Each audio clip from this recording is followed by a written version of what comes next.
Hello, everyone. Welcome to Sabancı University's International Undergraduate Admissions webinar. Can you hear me well, first of all, just a test? Yes, we can hear you. Okay, awesome. Um, just one moment. Let's see if we have a new attendee. Okay, we don't yet. All right. So thank you so much for everybody for coming. I am Chan Stu. I'm the International Relations Manager, Office Manager at Sabancı University for the marketing side.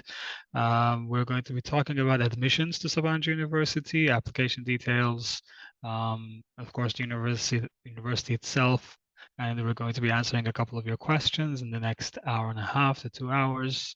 I am joined today with a couple of members from the international office. So I'll pass the mic, let's say, along so you guys can introduce yourselves. Hassan, I guess we can start with you. Hello, everyone. Welcome, everybody. This is Hassan. I am the team member of Sabancı University International Office. Hope you enjoy the presentation. Please focus on the given information and ask any question that you're in your mind. So I hope you successful event and hope to meet you soon in person, maybe in the next upcoming orientation days in Istanbul in Sabancı University. Thank you. Thank you so much, Hassan. So we were expecting one other colleague of ours to join, but I think she's not here at the moment. Checking the attendee list, I don't see her name. So I suppose without further ado, we'll just get started to not, lose more time. So we'll do a presentation real quick, talk about the university and some details, and try to keep it as short and to the point as we can. And then after that, we will discuss. We'll answer your questions. There's a Q&A section at the bottom of your screens. You can write your questions from there. Some of the team will be answering them as you write them. I'm pretty sure a lot of the questions that you're going to ask, we're going to be answering during the presentation itself. But after the presentation, you can also, type in your questions there. I know we can answer some of them live, or some of the more important questions we'll save for later. So that's how this session, let's say, will go. So let me just take a moment to share my screen. Just give me 1 second.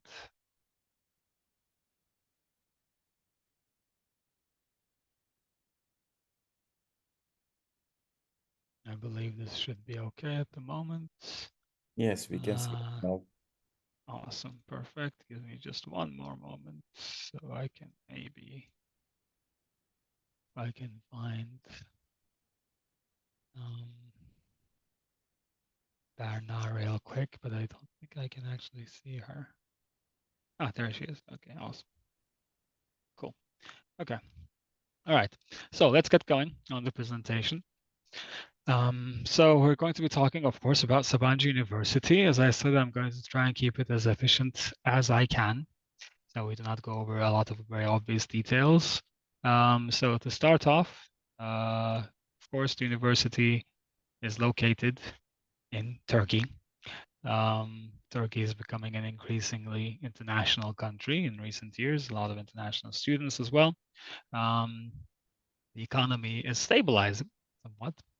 And of course, the university is located in Istanbul. Again, a very much of a hub right now for international education with lots and lots of universities, which we will sort of talk about with regards to Sabancı's position among them as we move forward.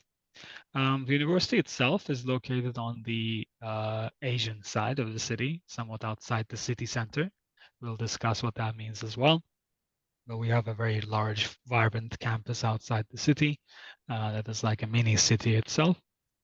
For those of you who might not be aware, let's talk a little bit about where the university gets its name. So Sabancı University owes its name to the Sabancı holding, to the Sabancı family. So this is basically a corporation, a very large corporation, a conglomerate, I suppose you could say, that's involved in a lot of different businesses within the Turkish economy. The family itself is one of the wealthiest families, and the university is a non-profit philanthropy project that they had started over close to 25 years ago at this point. So we're part of a very large network of companies involved in a lot of different businesses that have a lot of impact within the Turkish economy.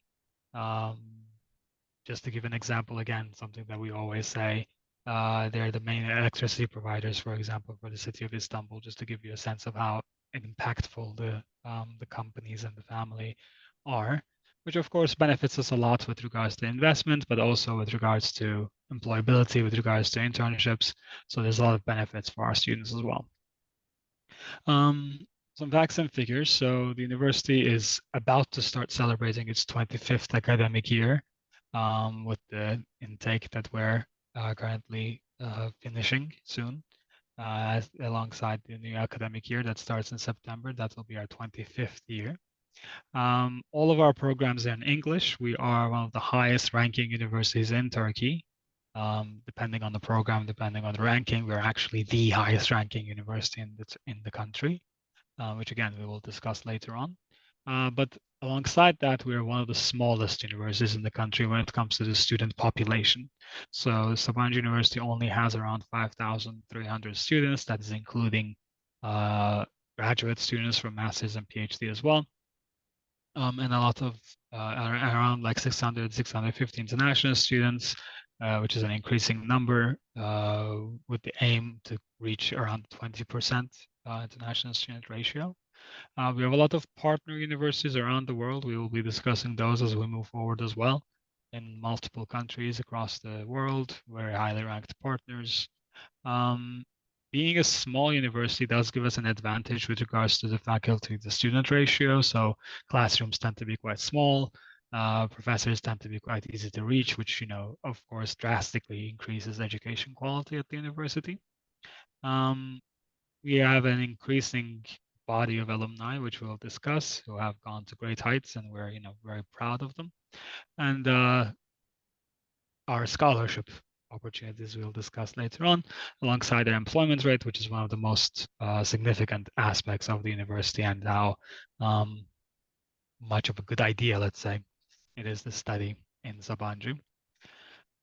That said, let's discuss the education system a little bit more in detail before we continue. So that's perhaps the thing that sets the university apart the most.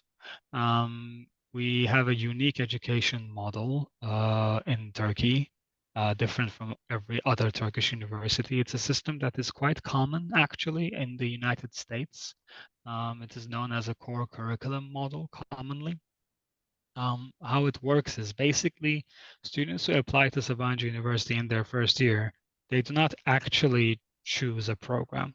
So we have 11 bachelor programs at Sabancı University, which you can see written on the right side.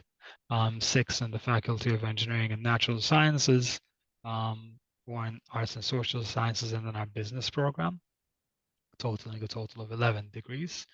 There'll also be a data science program added to this list that you can select from in the upcoming months. So that you will also be able to make that choice. So there'll be a total of 12 programs. But in reality, none of the students that are beginning their education this year are going to actually be enrolled in any of the programs. Instead, what happens is that in your first year, you take common courses alongside everybody. So every single student, regardless of the faculty that they apply to or the program that they want to study, starts off taking the exact same courses. You can see a list of those courses on the right side of your screen. They range across a variety of different subjects, topics. The idea being to give you a decent fundamental education, a decent foundation that you can, choose to go in the path that you wish to afterwards. One important thing to mention is that this is not an extra year of education. It is still within the 4 years. So this 1 year of shared courses does not extend your education period. But once you pass this common year, then you get to choose your program. So you can choose your program completely freely. There are absolutely no limits, no requirements, no quotas. You don't have to have a specific GPA. Your past education at high school doesn't matter. You can decide to choose whichever program you wish. So in essence, we basically accept every single student to every single program theoretically, and then you decide whatever program you actually want to study in your second year. You can even delay this choice. in your second year. Instead of making the decision at the beginning of the year, you can choose at the end. And if you do so, then you get the choice to experiment between different programs. So you can take courses from let's say mechatronics engineering alongside management, see which one you actually enjoy more, or you can combine like psychology and and electronics engineering, or you can take two courses from the same faculty, entirely up to you to choose which one you actually enjoy better, and then make the final decision with that information. So it really does allow you a lot of freedom to decide the path that you want to follow. And on top of that, we have double majors available without any extra cost, plus the minor programs we have, which you can see on the right-hand side of your screens again, ranging across a variety of different disciplines.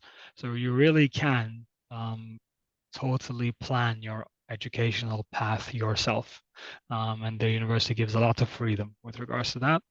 Um, but of course, it is important to mention that you do take common courses in the first year, and those common courses include subjects like calculus and natural sciences and world history, which are all, significant courses. So you should also be aware of that aspect of it all. That said, let's move on and talk a little bit more about other aspects of the university. So Sabancı is primarily a research university. It's one of the few truly research universities in the country, with a lot of active laboratories, research centers, an incubation center, lots of studios, and laboratories across different fields. And a lot of the budget of the university itself going towards research, which of course reflects on our rankings, which we'll talk a little bit about in a little while. One example of our research centers is the Nanotechnology Research and Application Center, which is located right on campus. It is basically involved in a lot of different areas of natural sciences. So I don't think that it is only nanotechnology. They do a lot of work with regards to life sciences, so like more molecular biology, adjacent programs, for example. They do a lot of like research with regards to space and defense applications, etc. So this research center, up until recently, had a research partnership with Harvard Medical School where they were doing cancer research. Prior to that, they had some very, very cutting edge projects with regards to like 3D printing human organs, for example. So it's a good way to understand the scope of research at Sabancı. And the center itself is built in cooperation with the Turkish state. There's only 4 other research centers like this in the entire country, and one of them is located right on our campus.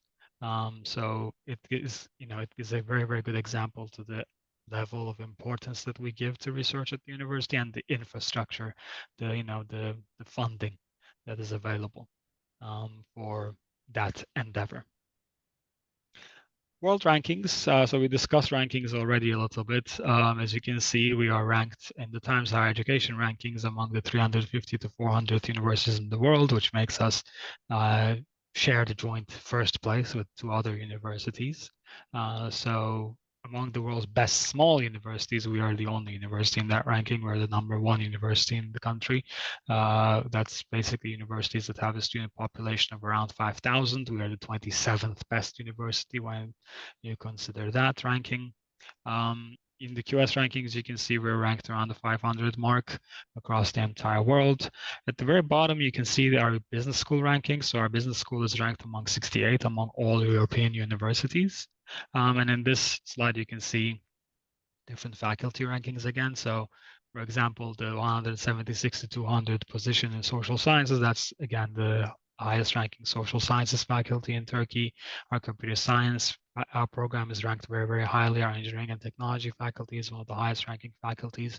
So basically when it comes to rankings, when it comes to that kind of recognition, the university is basically either the top university in the country or in the top 3, whichever metric you look at generally. So this doubles down on this program choice system that we discussed earlier, because the choices that you're making are real choices. Basically, any program you wish to study will have good recognition, high rankings, very, very good education quality, and decent job prospects. So the choice is really up to you, and it's a very, very significant choice between a lot of very strong programs. That said, let's talk a little bit about exchange programs now.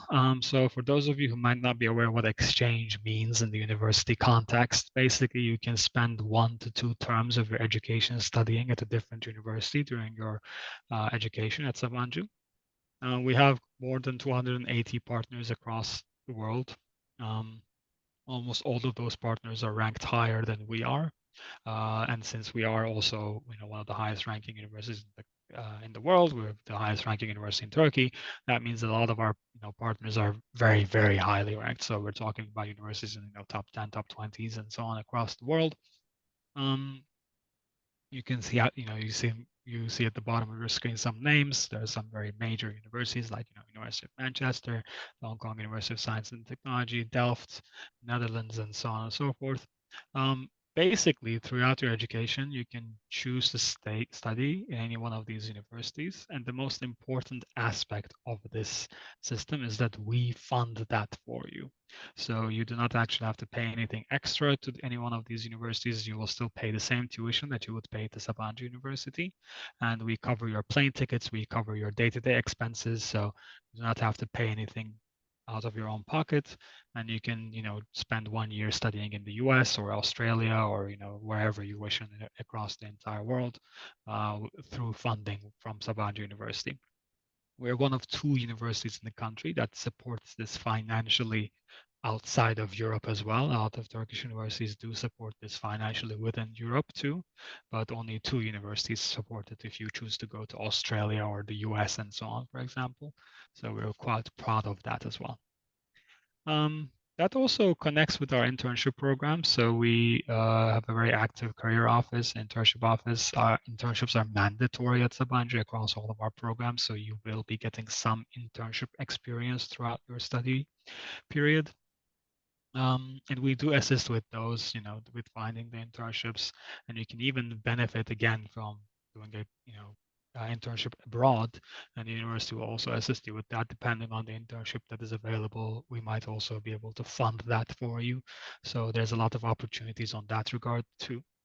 And all of that does connect to something that we're quite proud of, the placement percentages that we have. So you can see some data about where our alumni are currently. We have around 17,000 alumni across the world, an increasing number now. And a lot of them are, there's a lot of numbers that are in the Western Hemisphere, let's say Europe and North America, but of course a lot of our alumni choose to stay in Turkey as well.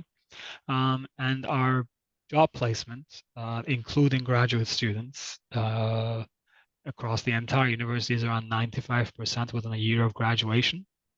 Based on the latest rankings, this is the highest placement rate among all private universities in Turkey. It's considerably higher than any other similar university to Sabancı. The closest competitor that we have on this ranking after us is around 86%. So the employment rate is very, very high, owing a little bit to the university's education model and the freedom it provides. So it's a very, very significant reason as to why Sabancı is a good university to study in as well. And of course, we track where our alumni go, and you can see some data about the postgraduate paths that they follow. So those are alumni who have followed an academic path after graduation. They have gone on to, very, very impressive universities across the world. You can see in your screens, like we send students to Oxford, Cambridge, Harvard, MIT, and so on. And this is a consistent thing that we do. A lot of our faculty members themselves are graduates of again, like top, universities across the world, again, like top 10, top 20 universities across the world, or professors who have taught in those universities. So there is a very direct academic link between the university and, again, the top research institutions across the entire world. And our alumni, our students, can also follow that path and benefit from those connections and, reach even greater heights in the future. This is something that we emphasize quite heavily. And then, of course, also corresponds to professional careers. So you can see a lot of the different companies that our alumni have moved on to work in. At the bottom left of your screens, if you can make it out, you can see the specific locations that they work in. So when we talk about some of the larger corporations, like, for example, Apple or Meta or Google and so on, we're not talking about, employment within Turkey or, small data centers, etc. We were talking about people who are working in the headquarters back in, California and Silicon Valley and so on and so forth. So we again try to make sure that we have an active alumni network that our existing students can benefit from when it comes to this kind of, following in their footsteps kind of way. So it's something that we're quite proud of, where our alumni have ended up in. The campus, as we mentioned at the very beginning of the presentation, we are somewhat outside the city center of Istanbul. However, we have a very large campus, one of the greenest campuses across the entire country, especially considering the fact that we only have around 5,300 students. We have a very, very large, very, very comfortable campus. There's a lot of different events across the entire year, lots of different clubs partaking in activities that, range from, very, sports to arts and so on and so forth across the entire human spectrum of hobbies, let's just say. And lots of different sports teams, of course, and a lot of different events across the entire year that create a very lively campus environment. And the campus itself is built like a mini city. So you can find, this at the moment in your screen at the bottom, you can see our cafeteria, at least around 40% of our cafeteria, I should say. But we have a very large cafeteria. There's different cafes and restaurants across the campus. There is a hospital. There's a sports center, a library, a supermarket. There's a bank. There's a post office. There's a hairdresser. There's a movie hall. So basically, anything that you need day to day, you can find within walking distance of the dormitories, which are also located on campus. So it's a very, comfortable, safe, and secure environment to continue your studies. And on the topic of dormitories, you can see at the bottom of your screen, again, all of those red roofed buildings that you're seeing, those are the dorms. We have the highest capacity of dorm positions available as a ratio to the student body across all universities in Turkey. And we guarantee dormitory spots to international students. So if you want to stay in the dormitories, you will always have a room available at Sabancı. And the dorms have 3 different room types, 2-person, 3-person, and 4-person. You can see the prices, approximate prices listed on the right side of your screen based on the current dollar exchange rate from the Turkish lira. So our 3rd-person rooms are going to be costing around something like $4,000 per year. The 4-person room is going to cost around $5,000 per year, and the 2-person room is going to be around $6,000 per year. We'll, of course, also have a dormitory scholarship, which we will be talking about in a little while. With all that said, let's discuss how to apply. So applications are still ongoing. However, we are reaching the end of that period now. So in a little over a month now, we're going to be closing our applications at the end of August. So we do highly recommend applying as soon as you possibly can. The applications are quite easy. You can apply just online through our online application form. There's an application fee of $30, which you have to pay. Unfortunately, this is not avoidable. But beyond that, the system is very simple. All you have to do is just submit your documents, your high school grades. In most cases, if you have any external exams, you do not need to have a language proficiency exam to apply to Sabancı. TOEFL or IELTS is not mandatory. We do not accept IELTS, actually, but TOEFL or PTE is not mandatory during the application stage, so you can apply without that. We do not require any exam results such as the SAT, so just high school grades in almost all cases are acceptable across the entire world. And then, once you've submitted your application within a week or two, these days, we generally try to get back to candidates about the result. So you will hear back from us quite quickly too.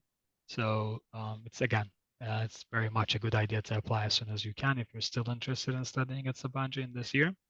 And all of that said, let's talk about tuition fee and scholarships. So as the highest ranking university in the country, we are one of the most expensive universities this year in Turkey. Our tuition fee is the same across all of our programs at $24,500 per academic year. It is paid in 2 installments, each half for 1 semester since we have 2 semesters. But of course, we do offer a scholarship on that tuition. We have scholarships ranging from 25% to 40, 50, 60, 75, 100%, as well as dormitory rooms for our 3 and 4-person rooms.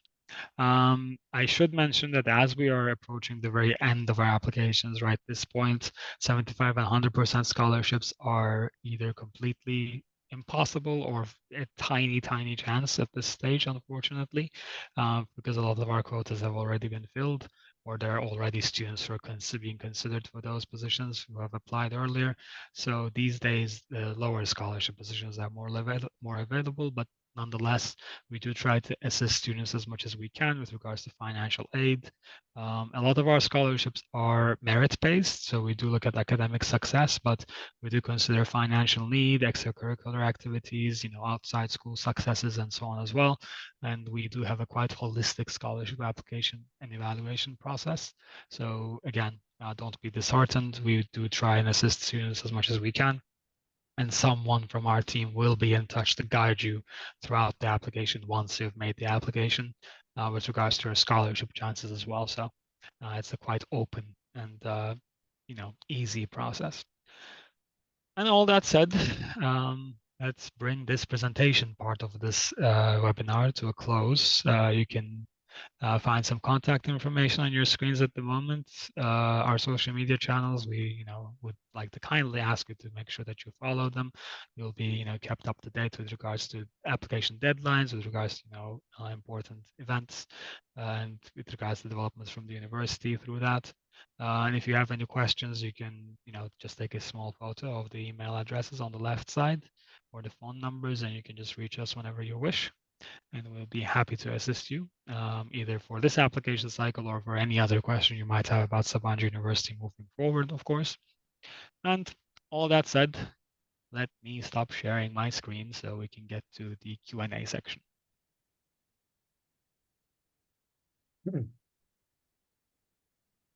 Thank you, Mr. Chan, for the productive presentation, first of all.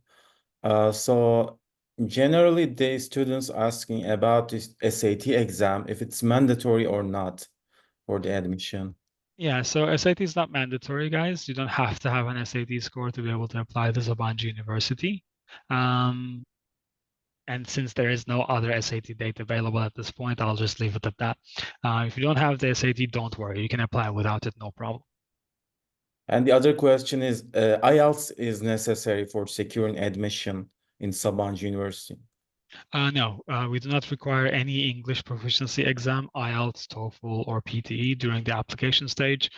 We have our own exam which you can take, which is free of charge, and it gives you exemption from our own English prep school. However, it is important still to keep in mind that our test is a little difficult.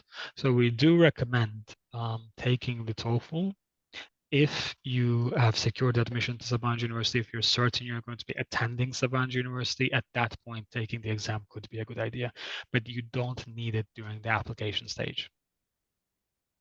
Okay, great. The next question is from Khadija Ali. I registered for a full scholarship, meaning housing, food, stipend, because I do not have the ability to pay partial scholarship. Am I eligible for a full scholarship? So thank you, Khadija. At this point in the application cycle, full scholarships might be full already. If you had applied earlier, you can let us know because we do consider some earlier applications still for the available positions. But if you have not applied, and if you require a full scholarship, my honest suggestion would be to not apply at this point. There's very, very few spots available for scholarships. There are partial scholarships available still, so that is no issue. But if you need a complete package, then that might be very difficult. The other question is from Shubham Bhatt. My academic is not that much great, but I'm really interested in study here. How could I get full financial aid? So as I said, it's not really very possible at this point to get full financial aid. It might be an idea for those of you who are looking for full scholarships to think about applying for the next year. The next question from Mustafa. Does any English proficiency test help us being accepted? No, Mustafa, you don't have to have an English proficiency test. It doesn't help acceptance chances at all as well. So do not worry, you can apply without it. Let me respond this question from Hala. Will you provide us with PowerPoint presentation? Hala, we will upload this presentation, this actual leave program to YouTube channel, so you can rewatch again. Yeah. The next question is from Vagif Hamzayev. How can I get scholarship? I have 1190 SAT score. I mean, you can basically apply. We evaluate everybody who's applied for scholarship. Let's not turn the presentation into, my grades are this, what kind of scholarship I can get, because our evaluations look at a lot of different things. We don't only look at SAT scores or high school graduations and so on.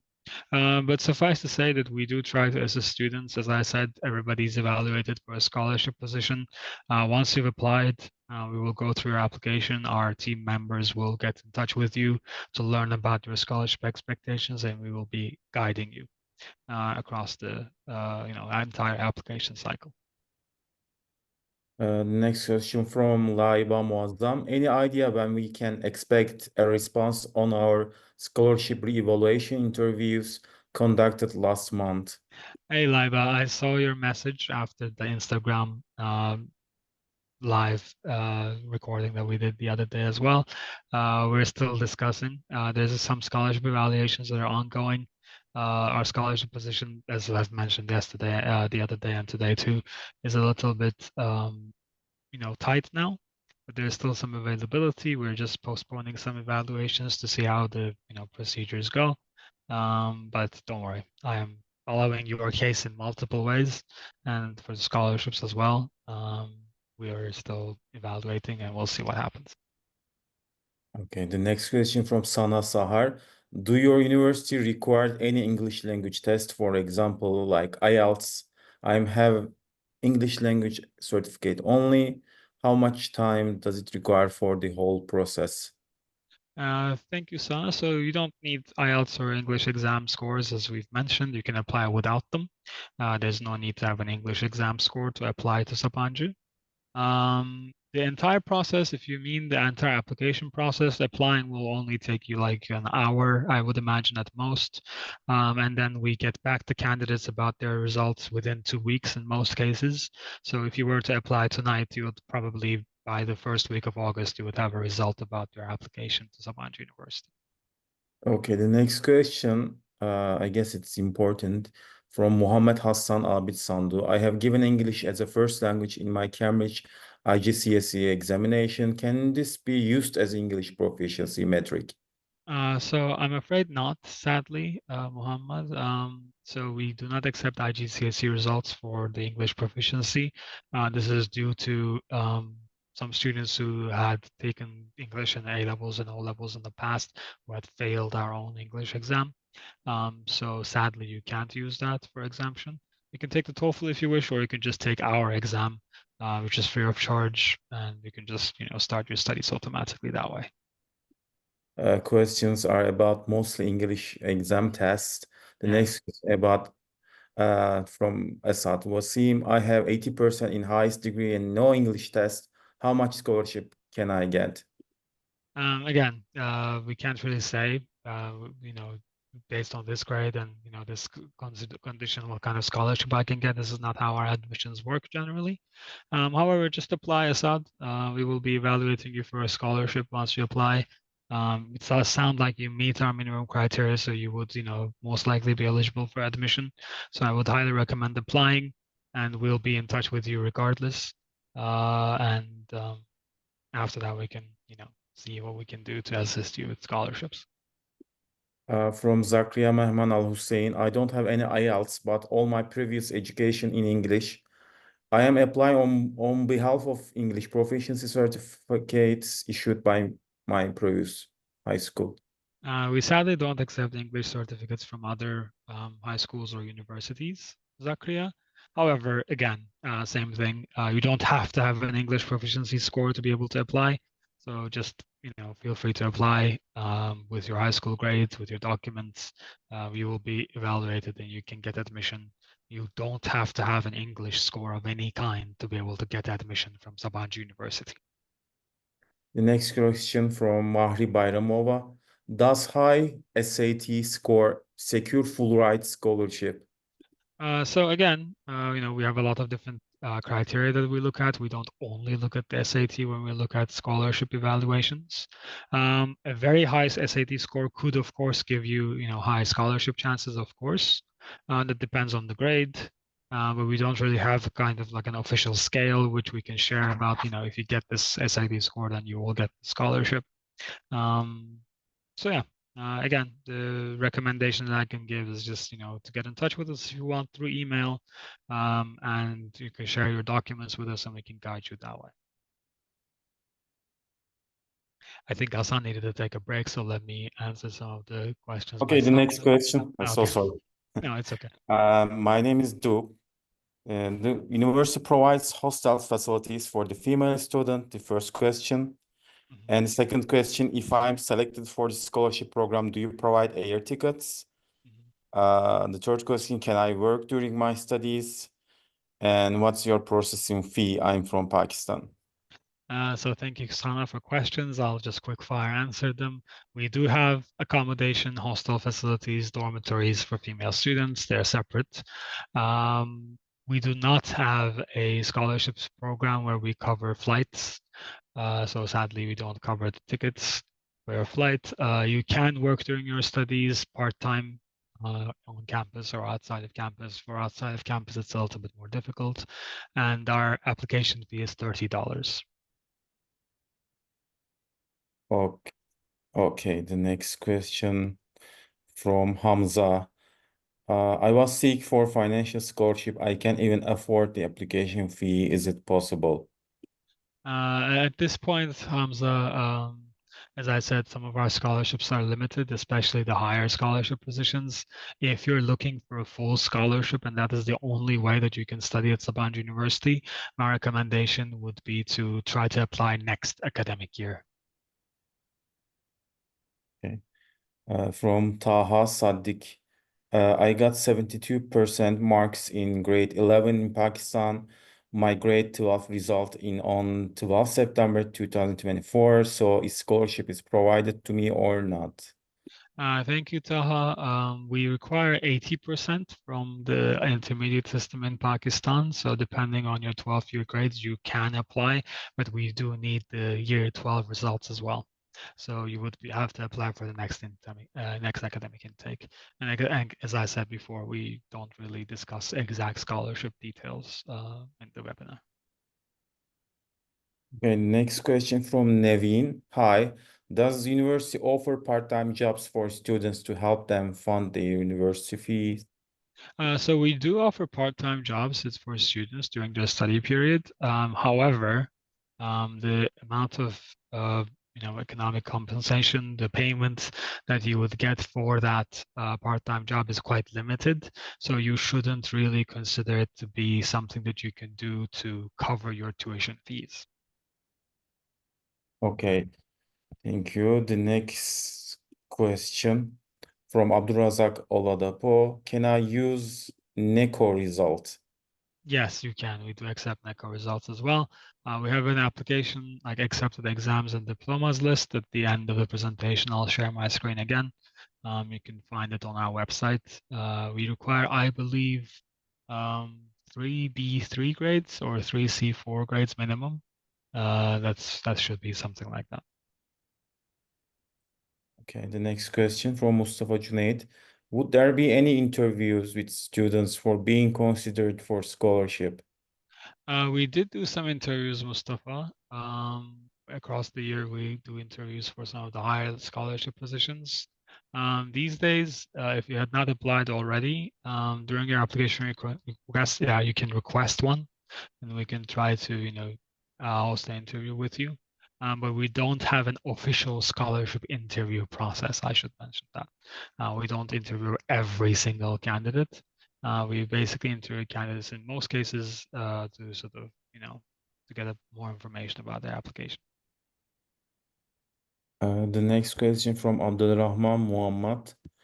Hi, I want to know the boundaries for holding a scholarship, as I applied and got accepted with a reasonable scholarship. So I want to know the maximum my grades can change in order to hold that scholarship. Thank you, Abdurrahman. That's a good question. You do not actually have to have a specific grade in Sabancı to hold your scholarship. The scholarship is given for the full education period for 4 years plus the 1 year optional English prep year. So regardless of your GPA in the university, that scholarship will stay. The only way to lose it is, through disciplinary punishment and so on, if you get caught cheating in exams and etc. However, if you fail enough courses that you have to study for a fifth year, then your scholarship is not available for that fifth year. But for the regular duration of the education, your GPA does not matter. You will keep your scholarship as you've gotten it. You can increase it actually during your study period as well, but you can't lose it. Perfect, great. So next question from Zainab Siddiqui. If I am transferring to Sabancı and I have 4 similar courses, is there a way I can complete my degree in 3 years if I take extra courses each year? Yes, Zainab, that is possible. So it depends on how many courses you can transfer, of course. I think I remember your application.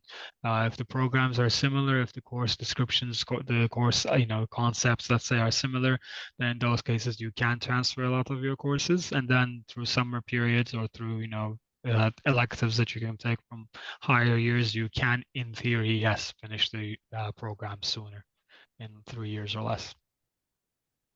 Great. Next question from Ala Al-Khani. Is it okay to register in the university next year when my IGCSE certificate might be expired by that time? So we don't really have a sort of age limit, let's say, so you can apply whenever you wish. However, if your let's say SAT or TOEFL score is expiring, then that is of course an issue. For IGCSEs, if for your O levels, we generally don't look at like a certain application deadline, so you should be able to apply without a problem. Okay, the next question from Abdulmajid Tijani.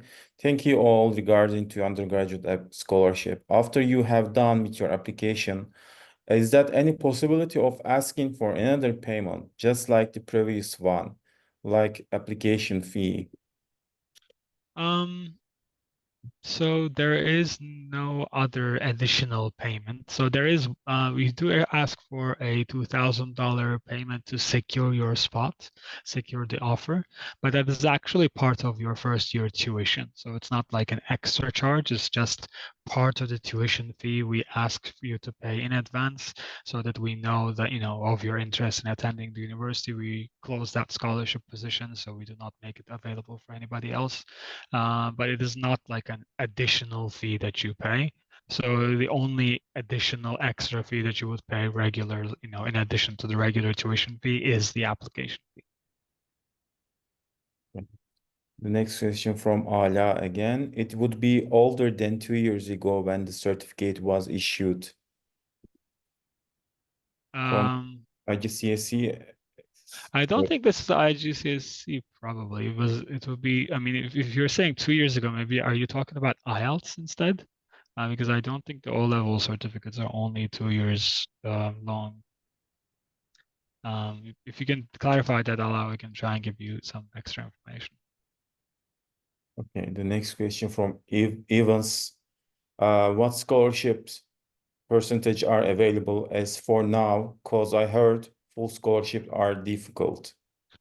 So at the moment, we have quite a few of our partial scholarships available. So at like 25, 40, 50, and 60%, there's some availabilities. 75 is looking very, very limited, and 100% is pretty much out of question entirely. The next question from Kuok Le. What is the average cost of living per month in Istanbul? When do we commence the academic year? So the academic year is going to be starting sometime around the second half of September. The official date, I think, still has not been announced yet, but that is the date that we're considering, most likely. We will be informing all candidates, of course, once the information is released. The average cost of living per month in Istanbul changes, sadly, with the Turkish economy changing as it has been. But you can think something around $4,000 per year will be for a student, not counting dormitories. If you count the dormitories, something around like $8,000 per year will be, a decent cost of living for the academic year. Great. Okay, the next question from Zakaria. Is it compulsory for undergraduate student to get acceptance letter from university professor? You don't have to. Um, for undergraduates, you don't have to get in touch with professors at all. You just apply through the application system and we will guide you. Okay, the next question from Princeville. The question should be, does your university accept international student loans as a mode of financing one's studies? And if yes, are there any specific international student loan financing companies you work with? Thank you for your question, Prince Will. Unfortunately, at the moment, we do not have an international student loan payment system at Sabancı University, sadly. Okay, the next question from Aida Hamedi. Will we get stipend or can we work at the same time? So for our undergraduate scholarships, we don't have a stipend system. But you can work during the education period on campus or outside of campus. Outside of campus is a little bit more difficult, but on campus it's definitely available. These will be part-time jobs, and they could help you to earn a little bit more money for the day-to-day expenses.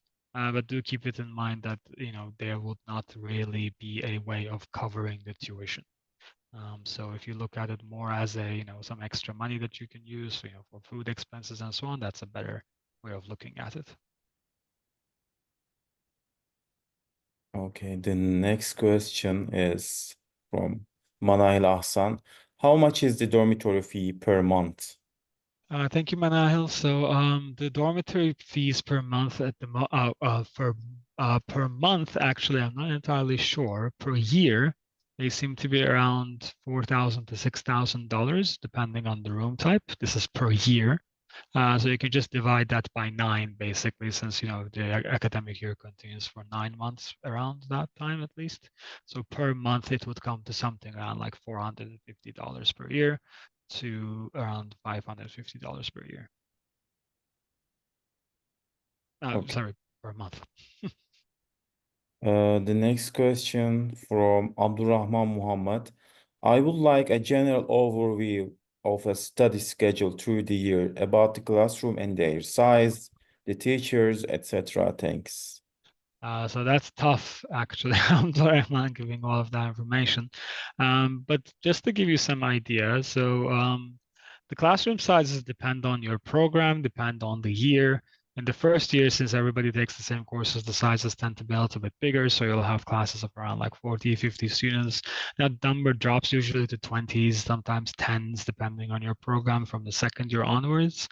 The classroom, they will change. There are some classrooms which are like, big auditoriums, some which are more smaller classes. The teachers all tend to be more or less the same profile. All of the language, like the language of the university is English. So all of the courses will be in English, and most of our professors are, from top universities across the world. So, they'll be very, competent academics in their own fields. The study schedule tends to be a little difficult at Sabancı because we are, a university that is quite, gives a lot of weight to student and, education quality. So especially in the first year, you might have a bit of a decent load when it comes to the amount of courses that you have to take per week. But then as the education continues, that will relax a little bit as well. Okay, until now we answered 195 questions. We are breaking the record, I guess. Yeah, So let's wait for another questions. just need a couple more people to ask like, how are you and so on, and then we can get that number to 200. Yeah, that's good. uh, So the dormitories has to be covered by ourselves from Ayesha Siddiq. yeah, I actually, no, not really. There are dormitory scholarships available. If you get one of those, then the dormitory fees are covered by the university. However, if you don't get the dormitory scholarship, then yes, you have to make the dormitory payments yourself.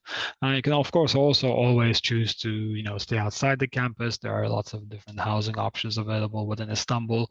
You can share housing with your friends and so on. So, there could be more affordable options, but the dormitories are quite comfortable, so we'd recommend them for sure. Okay, the next question from Mahri Bayramova. Scholarships are automatic or is separate application mandatory for scholarships? It's the exact same application, Mahri. So once you apply for admission through our application page on our website, you will also have automatically applied for scholarships, and we evaluate every single candidate for both the dormitory scholarship and the regular tuition scholarship at the same time. And depending on the result that you get, we will still have some evaluations in the next couple of weeks. The first result that you get does not have to be the last result. We do keep doing scholarship evaluations across the year, so it is possible to increase your scholarship after you've gotten an offer, or if you have not gotten a scholarship that you wanted, to be asked to be reevaluated for that level. So we do consider that. Okay, the next question I pick from Abdullah Rahman Muhammad. Any details about the extracurriculars, any sports or gyms on campus? So there is a gym on campus. There are two football pitches. There is a couple of tennis courts. There's a couple of basketball courts. There's a squash room. There's a climbing wall. The university has a sailing club, so you can learn how to sail and partake in competitions on the Bosphorus. There's a snowboarding team that keeps winning awards and so on. So there's a lot of different sports teams available on campus. There's like volleyball, American football. There's a cricket team, which was started by our Pakistani students. So there's a lot of different sports available on campus. Related to this question, is there outdoor rowing team? I think there's actually no rowing team. Or is there a rowing team? I'm not sure. Is there a rowing team, Hassan? Do you know? Might be. Let me check. I was going to say no, but there actually might be because Yes, there's a rowing club. I think I remember seeing like a trophy or something. So there is somebody who's interested in rowing as well, most likely. Again, related to this question from Laiba Muazzam, is there a fee for students to use these facilities on campus? No, Laiba, you can use any one of them really. Once you're a student, there's nothing except like food and supermarket costs and stuff like that. You don't pay for like internet, you don't pay to use the library, you don't pay to use any of the gyms and so on. They're all available. And also health care services are free. We are offering a healthcare service system, and we are giving health insurance for all students. So it's free of charge also. The Very good next point. question, yeah, from Samantha Jones. Samantha is asking if the academic calendar is released in September 2024. When will be the academic calendar start? I am asking this because I was told the acceptance letter is awaiting the academic calendar release.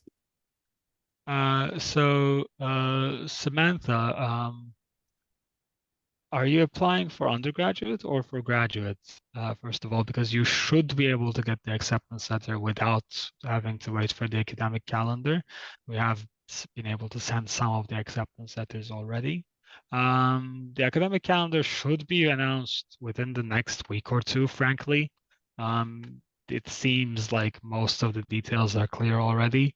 I guess there's just some extra confirmation that they're waiting for before they officially announce it. The university will most likely start again, as I said, around the second half of September.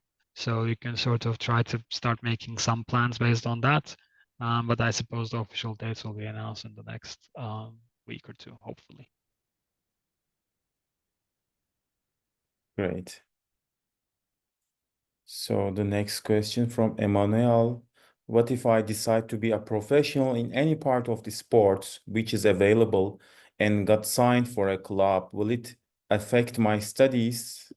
So not necessarily. We do have some, professional, let's say, sportsmen and sportswomen on the campus. We have a student who is going to be attending the Olympics, for example, in a week or two. So you can, if you want to go, pro or go beyond on a certain sports area field, you can do that. Absolutely no problem. The next question from Ayesha Siddiq. Let's say that a student got 100% scholarship. What expenses has to be covered by the student? If you had been able to get 100% scholarship, then you would be paying the dormitory still, the flight tickets, of course, and food costs. Our percentage scholarships are only for the tuition. Okay. The next question from Fidan. Are the girls and boys dorm in separate buildings? And how many girls can be in a dorm minimum? So the dorms and the girls and boys dorms are separate. The smallest room type is 2-person, so minimum 2, basically. Perfect. So I'm glad that somebody else is asking about the campus life and sport facilities apart from the scholarships. Yeah, for sure. But again, another question from Mohammed Tilla. Greetings from Sierra Leone. I'm Mohammed Tullah, prospect student. Please, are full scholarship decision out already? When does accepted undergraduate student expected to start classes? So full scholarships are mostly full at this point. So you can consider them, the decisions to be sort of out. The accepted undergraduate studies are expected to start their classes somewhere around the second half of September. The official date is not announced yet, so we can't really announce it here as well. But it is going to be near the middle of the second half of September. You can take of that as you wish. Take that as you wish, near the middle of the second half of September, but we can't announce the official date yet until it is announced on the website. Okay. The next question from Amna Malik. I want to study BS Mathematics. I believe that we have minor program as math, right? Yeah, I believe so too, but we don't have a bachelor's in mathematics directly. The next question is from Leyli Tagieva. If I am under 18, do I need a guardian that lives in Turkey? Anna, do you have access to a microphone? Yeah, of course. I can Okay. also show my screen with you, I hope. Yeah. Hello. Also, you can introduce yourself since we did the introduction before you had come. Because we jumped on the presentation directly. Hello, guys. Yeah. My name is Berna. I mainly help students to apply for the processes like visa, residence permit, etc.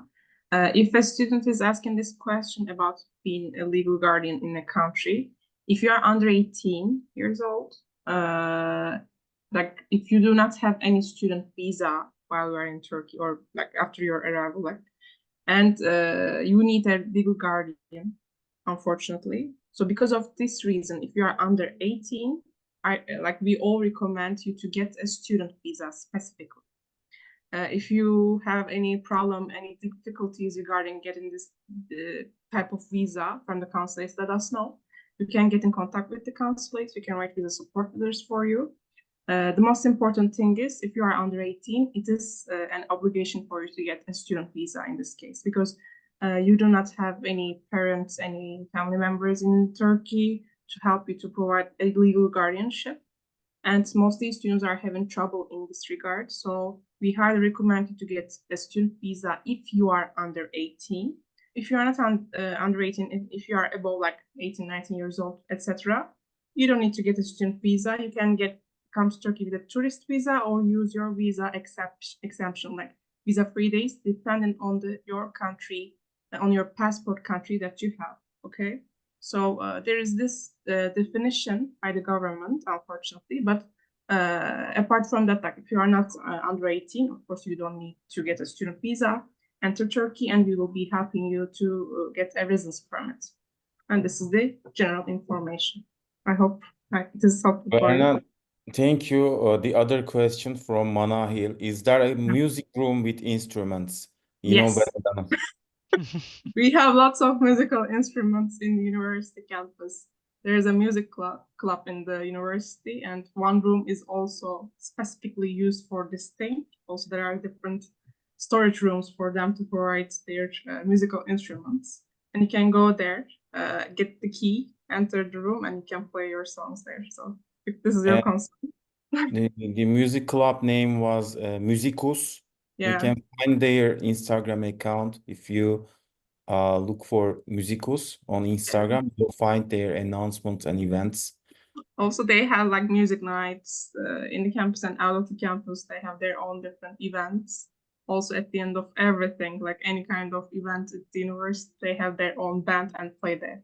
So, Okay, perfect. The next question regarding the dormitory life, I guess. So, do students need a special permission to leave the campus? No, No. you can leave the campus whenever you wish. You can enter the campus usually whenever you wish. There are shuttles in and out from the university to and from the university campus that go to different places in Istanbul, so you can use those to travel. Returning back to the campus is not that easily available after a certain time, so that is the only difficulty.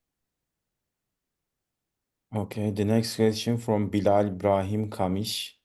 I would like to know when the deadline for file processing fees is because I have not yet paid. So the application fee deadline would be the 29th of August. That's the closure of the application date, basically. If you make your application fee payment by the 29th of August, we can evaluate your application. Any later than that, and you would not be able to get evaluated for this upcoming academic year. Great. So regarding the dormitory, I guess Berna is already yeah, because there are two answering. like different questions regarding the dorm, so I want to Yeah, is answer there a them. kitchen, whole dormitory building, Berna? And the second question, if I come to Sabancı, can we stay together in a two-person dormitory? First question, yes, all dormitories has like all of them are having their own kitchen there. You can get some food from the market, and then you can cook your own meal. Some students do that, and if you care about your health and diet really much, you can do that as well. But of course, we have our own cafeteria, and you can also go and eat your food as well, like breakfast, lunch, and dinner. Also during Ramadan, you can go there and have your iftar or sahur for before your fast, etc. So the university facilities are working good for food in general. Also, you can use these kitchens as well. For the second question, very friend, You like can stay with your friends in yeah, two-person room. like Yeah. you have to apply for you have to apply for the dormitories first, and you have to specify your friends coming to your in your application as well. Mostly students try to match the application together in order to stay in the same room. So you can stay in the 2-person, 3-person, 4-person, etc. Also, Berna, this question is, I guess it's your professionality. Will our phones function if we bring it from our country, or is there some tax? Okay. There are two things with the phones. First one is the device. Second one is the SIM card. After your arrival to the campus, your phone, the device itself, works for like 120 days, like approximately 4 months in Turkey. After that, your phone, it doesn't die, but it doesn't work in Turkey specifically. So you have to pay tax. But since the tax is really, really high, we recommend buying a cheap phone in Turkey and using it only for your own international calls for your parents, etc. For the SIM card itself, it will be better if you can get a Turkish SIM card. Why? Because for any kind of documentation, any kind of application regarding your legal stay in Turkey, mostly they are asking a Turkish phone number from your side. So in the first week of your arrival, after you manage everything regarding university enrollment processes, etc., after that, just go to a phone service provider in the nearest options, like in Pendik. We will be inform you in detail, but I can tell this beforehand. And then you can get a SIM card for your case, but this SIM card will be under your passport number. And as soon as you get a residence permit card, within 3 months, you have to register this number with your residence permit card number. So there is this obligation as well. So there are two things for the phone numbers and phones, like phone, it's device. This is an obligation. It's not an obligation actually, but your phone dies and you will not be able to call somebody with SIM card. You will be only using your Wi-Fi. But apart from that, there is this option. And for the SIM card, there is this thing called like passport matching with your phone number. Also, there is this thing I want to mention. If you are under 18, you cannot purchase a SIM card on your own, unfortunately. This is something that you will face if you're under 18. Also, you cannot register your address. You cannot do some legal work. For this type of question, I mostly tell students, like, first, do not try to get a SIM card through your parents, because most of them are not staying in Turkey. Of course, if they are staying in Turkey and have a legal reason to stay, like if they have a residence permit card, work permit, etc., of course they can do this for you. But if your parent is not here, if you get a SIM card through your parents' information, once your parent is out of Turkey, after 3 months, the phone number dies immediately and it will be blocked and you cannot use it. So for this reason, I recommend like maybe asking one of your friends at the classroom. You can get this number with their help. As soon as you get 18 years old, then you can get your information registered into this number. Maybe this can be a problem solver thing for you. This is all info. You'll be informed better and in detail later. Thank you, Berna, for the detailed information. And next question from Ayesha Siddiqa. I'm turning 21 in the month of October. Would that be a problem for me to apply for the next academic year if I couldn't get selected for a possible scholarship this time? No, you can apply next year as well. Are you sure we don't have a age limit? Then I guess Leyli Tagieva answered, yes, I am under 18. Yeah, Leyli written another question regarding legal guardianship, and I asked her if she's under 18 or not, and also visa process. Like, if you are under 18 and coming from Azerbaijan, of course, the students coming from Azerbaijan, they don't need a visa to enter Turkey. But in order to get a residence permit card while you're in Turkey, they may ask you about your parents and their authority and their permission for these things. And it takes months to do that. So this is why we recommend, if you are under 18, get a student visa in Azerbaijan or in your home country and enter Turkey with it, and you will not be needing these documentation process, because it is tiring and it is expensive. So just get a student visa in Azerbaijan, enter Turkey with it, and as soon as you will get the student residence permit card, and then there you go, the problem will be solved. Because under 18 requires a lot of paperwork from your side and from your parents' side. So there will be a time-consuming effort from this thing. So we don't want you to get this amount of paperwork, etc. So it will be helpful for you to get a student visa in conclusion. Thank you, Berna. The next question from Faith Mende. Is it possible to arrive a little late, say after the semester has already started? Yeah, it is possible, Faith. You can usually arrive anytime close to the add drop period is okay. That tends to be the 1 or 2 weeks after the university has begun. So that's usually fine. Anything later than that can cause some problems, however. Okay. The next question from Abdul Rahman Mohammed. My A-level results comes out on August 15, and I want to know the deadline for submitting my result. And about the visa, I don't understand the tourist visa thing. So Abdurrahman, for the A-level results, once you get them on August 15, you should submit them to us straight away. You don't need to send the official scores. You can just send like a screenshot in most cases of your documents and so on. So just forward it to us as soon as you can, and we will try to send you the acceptance letter as fast as we can. The actual deadline will be the 29th of August, but you should send it before that for sure. for the tourist visa thing. I'm not sure, Berna, if you want to Like, elaborate. from which country's passport do you travel? This is my question. I think If your Pakistan country most likely. requires a visa to enter to Turkey, of course you have to get a visa. But if you are above 18, you can enter with a tourist visa. Or if you are under 18, you can enter with a student visa. This is the thing. However, if your country doesn't require any kind of visa and if you are above 18, you can easily come to Turkey with your visa-free days and enroll with it. That's it. Okay, the next question from Mohammed Tullah. I am a human rights defender and feminist who is very passionate about and actively engaged in promoting youth and women's participation in decision-making process, human rights, peace building, essential. Therefore, I hope students would be given the opportunity to actively participate in community services, human rights advocacy, peace building initiatives, among others, while studying. Yeah.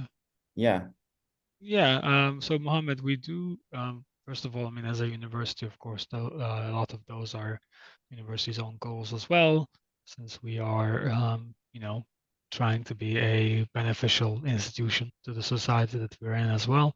But very directly related to what you're asking, we even have a program on the undergraduate studies, in which you can basically partake in this kind of like community service, this kind of civil society, let's say, related initiatives during your study period. There are research centers that the campus and the university has, which does a lot of work with regards to these kinds of topics. Again, with regards to like gender studies, with regards to other kinds of like cultural studies and so on, community service and human rights advocacy, exactly as you said.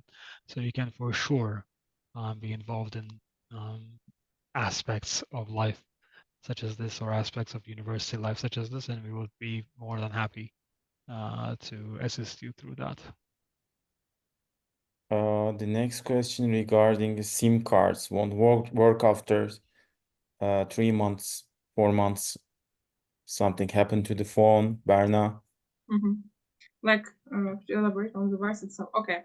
After 120 days, your phone doesn't die actually, but only you can use the Wi-Fi connection and you can call somebody through Wi-Fi itself. But without Wi-Fi, the phone doesn't work for you to call somebody or receive calls or receive SMS messages or send SMS messages as well. So it will be an obligational thing for your case. But if you're like, if you want to use your own device, either like you have to pay this tax. It was around 30,000 Turkish liras or something, so it's a bit high.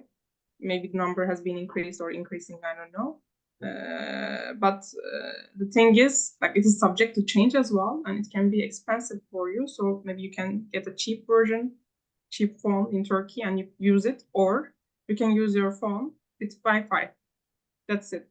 But the problem is, a Turkish phone number is required for many of your bureaucratic processes. So for your second question, like just the SIM won't work after, like SIM doesn't, like even if you put Turkish SIM card to this phone, for the phone that you bring from out of Turkey, it will not be working. That's the issue. So this is why I say there are two things differently. One is device, the second one is SIM card. So if device is not working properly, like if it's not getting any SMS messages or something, regardless of your SIM card choice, it will not work. This is the specific thing on this issue. So either you pay the tax, as I said, or buy a second phone for your case. Mostly students buy second phones for themselves. And for SIM card thing, like you can purchase a Turkish SIM card number and use it for your application of things, because from government offices, for residence permit applications, address registrations, you will receive different messages from different governmental units. This is the thing that matters. Thank you, Berna. The next question from Shiferao Kasa. Hello, I have a bachelor degree in engineering and I want to add computer science degree from your university. Can I? And is there any allowance for African students, sir, like free dormitory as well, food and educational tuition? And can we get job access side to side with a class? Thank you. So you can absolutely do another bachelor. That's absolutely no issue. You could apply, and if you get accepted, absolutely.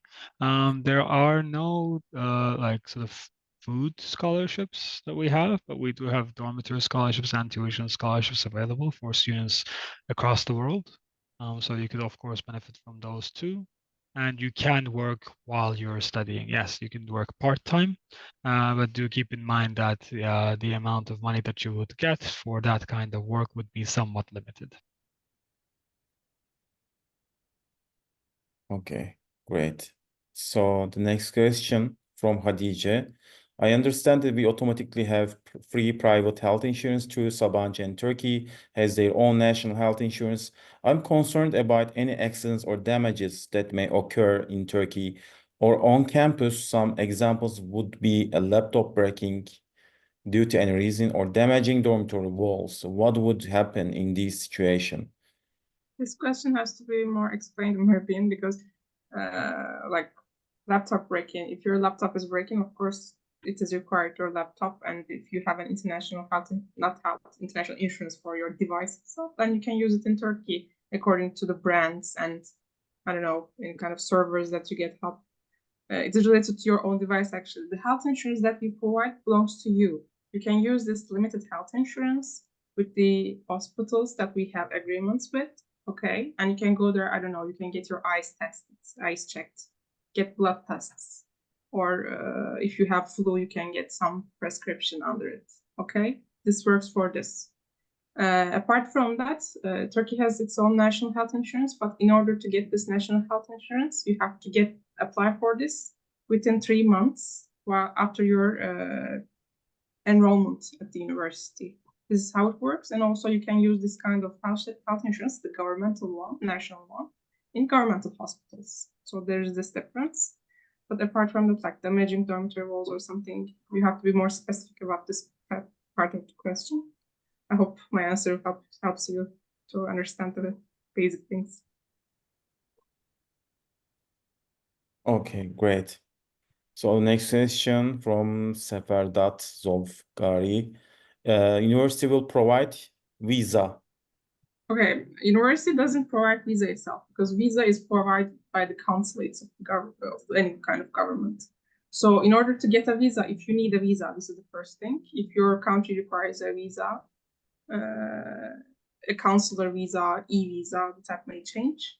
You have to apply by yourself as a person, like in person, to the consulate, or some consulates are using some different agencies, etc. You have to search for it, and you will be applying for your visa application. You can let us know about this application situation, and we can help you to obtain a visa support letter as the office, and basically saying that you have a right to study at Sabancı University in Turkey, and then you will be needing this kind of visa, etc. Okay, I will answer Irmak Başar's question. Hi, Irmak. Will there be any orientation program before school starts?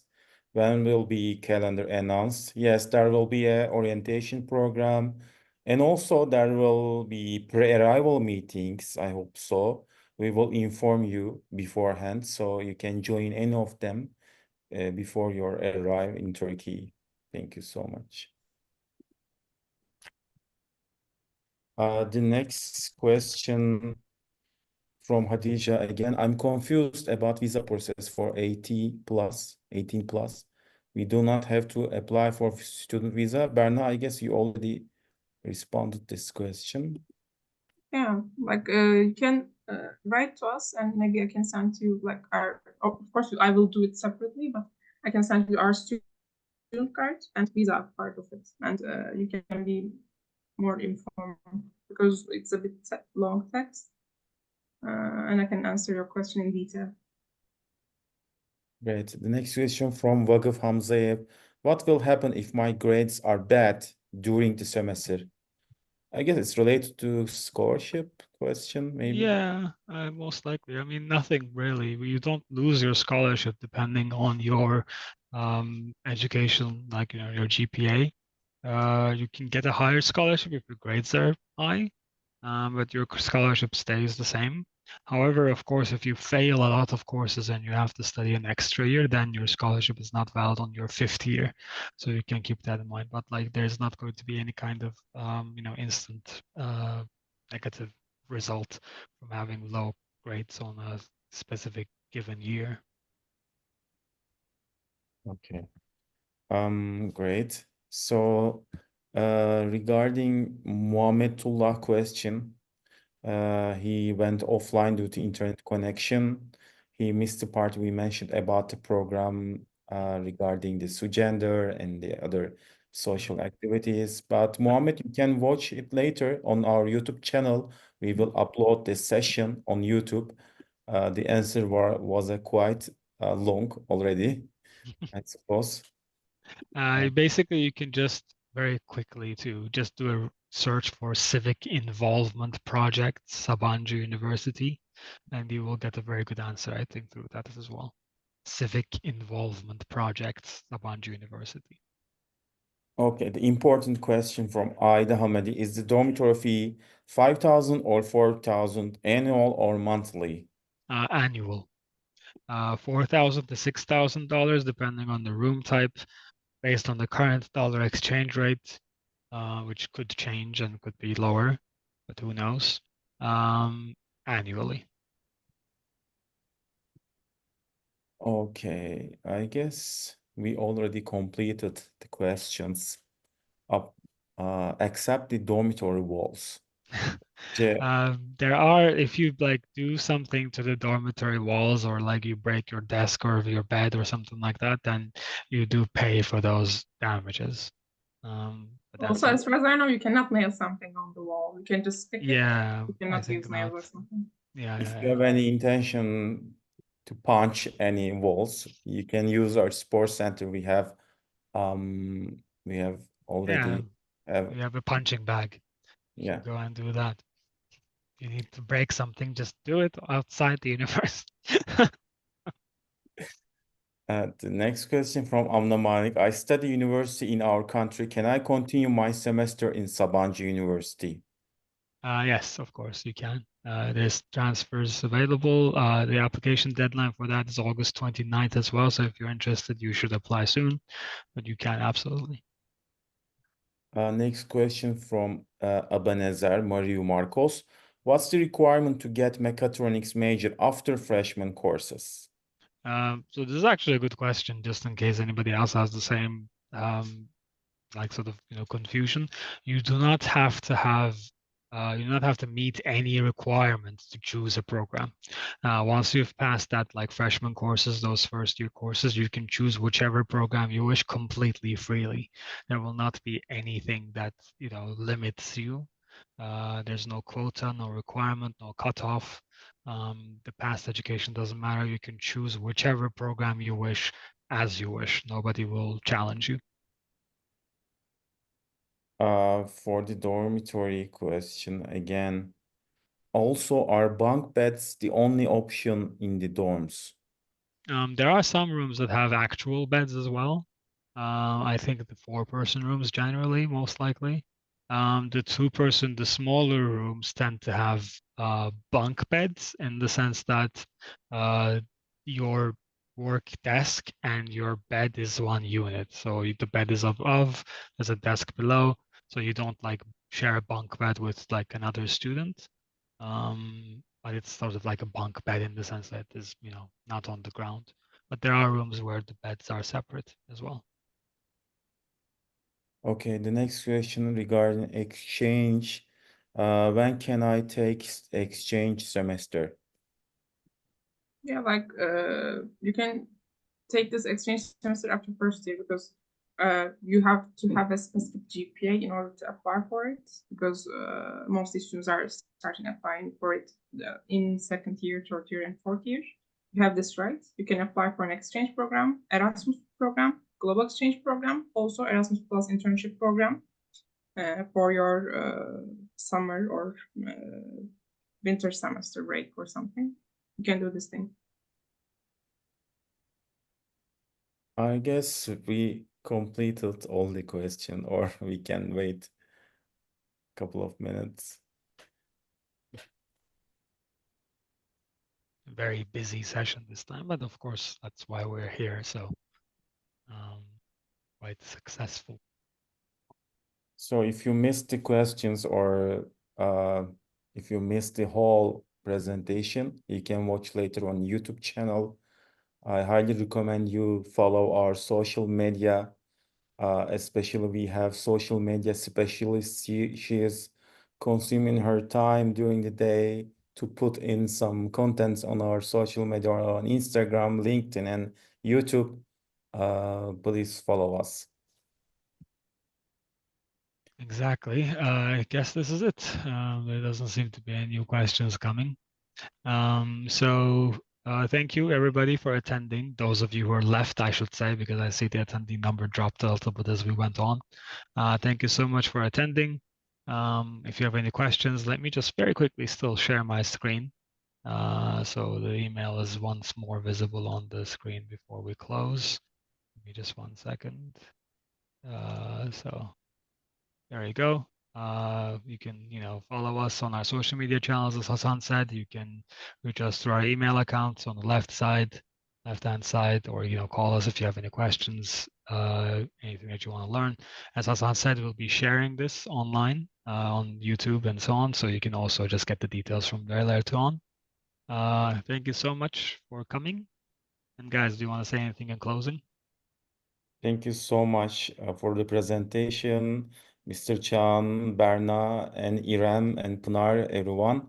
Thank you for your effort. Thank you for your answers. Thank you for your questions and participants. Hope to see you soon again. Berna, let's hear something from you too. Okay, like it was nice to have this chat with you guys because we are always very fond of this thing. Like we like meeting students always, and your questions are really valuable to us. So thank you for attending. Thank you for listening to all information here. So hope to see you soon. Awesome. See you everybody. Have a nice rest of your weekend. Bye-bye. Bye-bye.